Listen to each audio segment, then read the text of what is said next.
ഈ ഹിന്ദുക്കളെ മുഴുവൻ പെട്ടുപോയത് എന്താ അറിയോ? അമ്പലത്തിലെ ഈ പൂരവും ഉത്സവവും ആനയുടെ വാസനയും ഇത് ഭക്തിയാണെന്ന് കൊണ്ട് നടക്കുന്നവരാണ് നമ്മൾ. സത്യത്തിൽ ഞാൻ ഹൈക്കോടതിയുടെ ഓർഡറിനെ അനുകൂലിക്കുന്ന ഒരാളാണ്.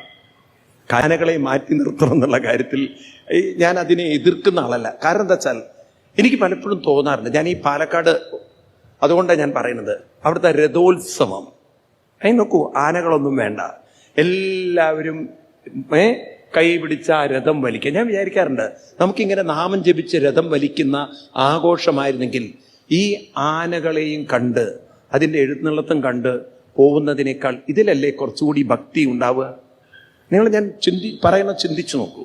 ഒരു ദിവസം ആണുങ്ങൾ വലിക്കട്ടെ, ഒരു ദിവസം പെണ്ണുങ്ങൾ വലിക്കട്ടെ, എന്ത് വലിക്കട്ടെ, ഈ വലിയല്ല പറഞ്ഞത്, രഥം വലിക്കട്ടെ, ഒരു ദിവസം കുട്ടികൾ വലിക്കട്ടെ.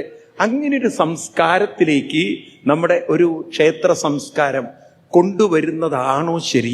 ഇപ്പോൾ ഉള്ള ഈ പാവം പ്രായമുള്ള ആനകളെയൊക്കെ, ഞാനിത് പറയാൻ കാരണം കേരളത്തിലെ ഇപ്പോഴത്തെ ഒരു അവസ്ഥ നിങ്ങൾക്ക് അറിയില്ല. ഒരു 60 വയസ്സും 70 വയസ്സും ഒക്കെ ഉള്ള ഒരു ആനകളാണ് ഇപ്പോൾ ഉള്ളത്. 50 വയസ്സുള്ള താഴെയുള്ള ആനകൾ കമ്പാരിറ്റീവ്ലി കുറവാണ്. മനസ്സിലായില്ലേ? അപ്പൊ ഈ ആനകൾ ഒരു 10 കൊല്ലം കഴിയുമ്പോഴേക്കും ഇവരൊക്കെ വൃദ്ധന്മാരായി മാറും. അപ്പൊ എത്ര കാലം നമ്മൾ ഈ പൂരം കൊണ്ട് നടക്കും? പറയൂ നിങ്ങൾ. ഇനി എത്ര കാലം ഇതിന് പറ്റും? ഒരു മാക്സിമം പോയി 20 കൊല്ലത്തിനപ്പുറം ഈ കാരണം പുതിയ ആനകൾ വരുന്നില്ല. അപ്പൊ ഇപ്പോഴേ നമ്മൾ രഥോത്സവങ്ങളിലേക്ക് തിരിയാണോ നല്ലത്? നിങ്ങൾക്കറിയാലോ, ഏറ്റവും ഗംഭീരമായ രഥോത്സവമാണ് പുരി ജഗന്നാഥിലെ രഥോത്സവം.